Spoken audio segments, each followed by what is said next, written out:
Hello fellow dragons, it's Shane from Astral Dragon Gaming, and this is the review time for Moons of Madness, a new Lovecraftian game where you can find as many tentacles as you like and hope that they don't want to have big long hugs.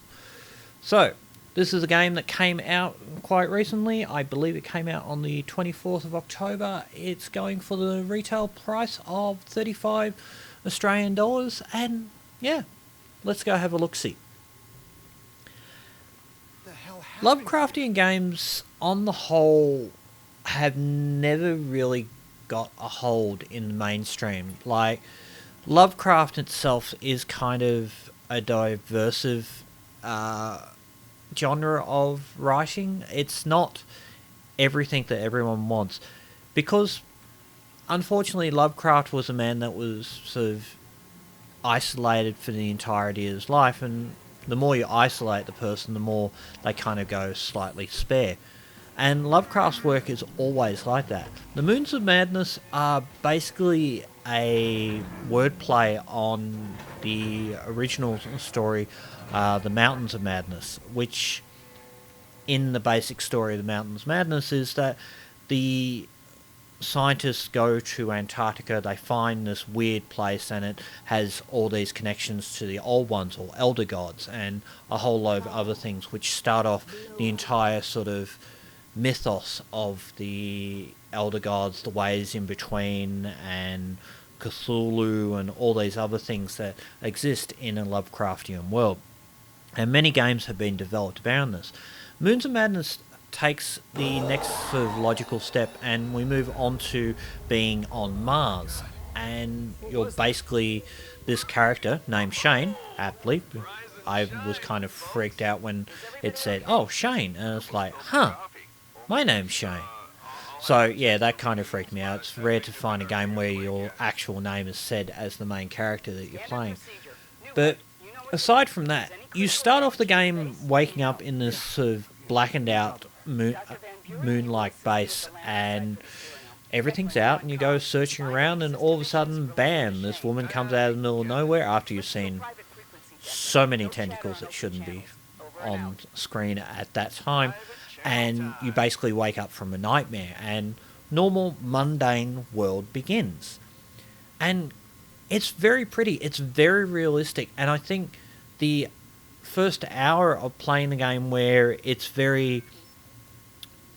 a very sort of real sort of game where you're playing as a normal person that's just trying to do a job to keep everything running and going, and then it just kind of hits that sort of sliver point, and all of a sudden you're running for your life and you're fearful of what's coming, and there are people that are saying, "Oh yeah, everything's fine, but it's not fine. It's freaked. It's all over the top, and everything just doesn't look right." The tentacles wave in this sort of weird, sort of gelatinous movement, and it's just, it creeps me out. And then you have stuff that pulsates. And even in the greenhouse area where you go to in the very start of the game, there is this flower, and it has a dead set eye in it. And it's just, oh, no, thank you. Thank you not. And it's just so creepy in that way it's designed and everything. And it's really well done in that sort of respect. There are a few puzzle elements through the game, but they're not overly taxing. They will be simple things like find the right code to open up said computer, or find the right component to fit into this slot, and just slot them in the right way until it all fits and it works. Lots of color coding, lots of just basic number arithmetic and stuff like that. It's a very simple puzzle-wise game. But all the while, there's that slow cranking in the back of your mind of the dangers that are around you, and the music and everything doesn't help with that. It's just, it slowly twists the screws, and you just go, okay, yeah, this is creepy, I'm not enjoying it. So yeah, we'll have a little listen to it, and you can see where I'm talking about for what I mean by the sound.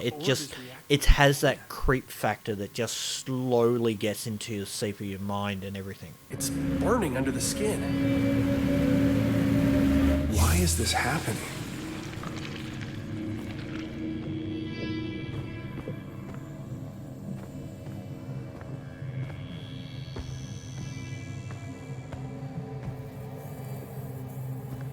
Shit!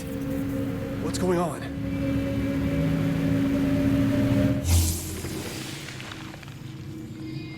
Oh, doesn't like that. When I turn to look at it,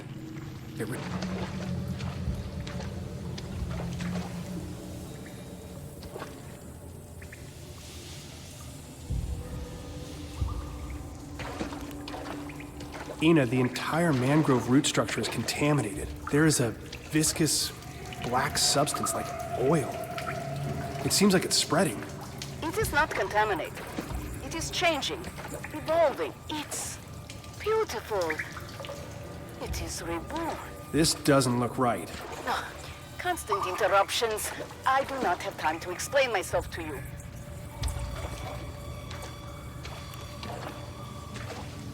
Weird. It was the last birthday party my mom was around for. She left not long after that. Do you know what happened to her? Not really. It was big news when she disappeared. She was a big-shot theoretical mathematician. Oh, yeah. Everyone knows Dr. Newhart. I mean, I had to read Engineering Dimensions in grad school. All I know is the day after my birthday, I head downstairs for breakfast, and I couldn't find her. The basement door was wide open. It was the only place she could be, I thought. So I went down. There was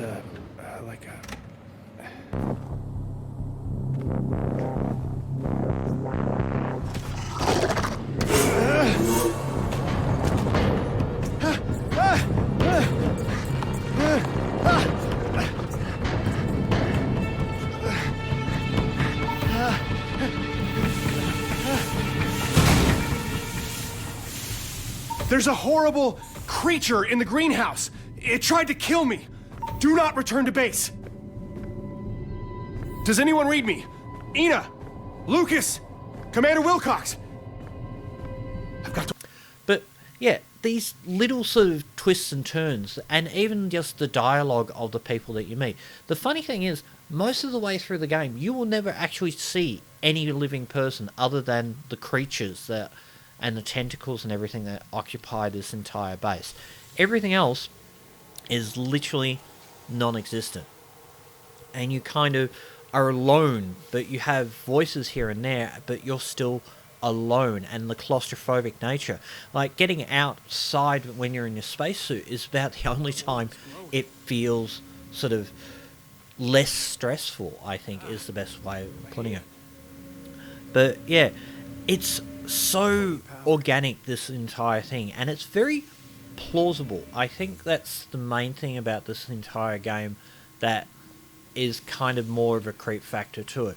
There are these dream sequences where you go backwards in time and find out why the character has weird markings on their hands, and there are other times when you have these surreal moments where you're in a non-real world, but you're learning about information about things that have gone wrong. And it's just so many strange things about this game, which is really what Lovecraftian work is always about. It's about the mental state of the protagonist that's contained within the novel, dealing with the reality of their life and finding out that the reality of their life is not just a solid block. It's permeated by these twists and turns of the non-linear time, contextual sort of space-time idealisms that we're all happy with. Like, a lot of it talks about this kind of twisting nature of you step across the threshold and you end up in the way in between, which is the place of the elder gods, which allows for you to move through points and space. And it also touches on things like the filth, which is, in Lovecraftian lore, it's a kind of sickness, a kind of leeching thing that attacks the living world sort of thing. And yeah, it's so many things that you have to read the books to really understand a lot of them. And I think they really touched on just so the tip of it all, but at the same time giving you that kind of feel of this is Lovecraftian work, and it's really deep and methodical, and it's just full of this wonderful sort of lore-ish kind of thing. There is a good sense of stealth in the game as well, which I kind of enjoyed. I would like some more sort of sequences, and there are points where you have to run for your life as well, and you're kind of stuck in this point. It's like run, run, run, and oh, you're dead. Start from checkpoint again. And I give them credit. They made the checkpoints really well plotted out. It's not the checkpoints are, oh, here it is, and you have to go forever to come back to start again. There are so many games where they mess up checkpoints, and especially in games where like this, which are auto-saved design, where you don't have a choice to make a manual save or whatnot. You have to live within the construct of the designer of the game. But here, it's really fantastically done, and you get that sense that you can just go bang, move, and go on and so forth. The thing is, this game, I found at points where I was going, oh yeah, I'm nearly at the end of the game, and then it just sort of twisted me around, and it's like, no, we're going to do this entire sequence of strangeness now. And it's like, right, okay, we'll finish this, yeah, and we're nearly at the end of the game. No, you're not at the end of the game, there's further. All up, it's around about 6-7 hours of gameplay for the game. It's very story narrative driven, and there are very slight points where you can change the outcome. But I think the most interesting thing about this game is that every single person that was on your team has an ulterior motive of what they were deciding to do. And even the corporation that was running you has an ulterior design and idea of what this entire thing needed to be. It's a really well-designed story, and I think it does credit to the Lovecraftian idealisms, and it gives that entire rise of this story and these creepy factors like human and genetic manipulation, cloning, human animal plant hybrids, and androids, and the latching into the secret ways between, or trying to do time travel. And there are so many different topics that are covered in this one title that it just is really worth the play, just for that simple fact that it's not just a visceral sort of, oh, jump scare. No, it's a cerebral sort of jump scare thing of the slow twisting of the screws in your own mind going, okay, yeah, I know where we're going, and then it just flips it and you're going somewhere else, and it's twisting and it's turning, and it's always just a very simple, straightforward sort of pathway that you're following through this game. But at the same time, because it has that sort of mind twist here and there, it really is just an engrossing game, and well worth just to play the story, to find out what happens to Shane as he goes through all these things. And yeah, it was an experience that I don't think I've played enough of in some games, and I think the only thing I can really compare it to is when I first played the original BioShock, and the whole thing sort of got twisted near when you met up with the creator of Rapture itself.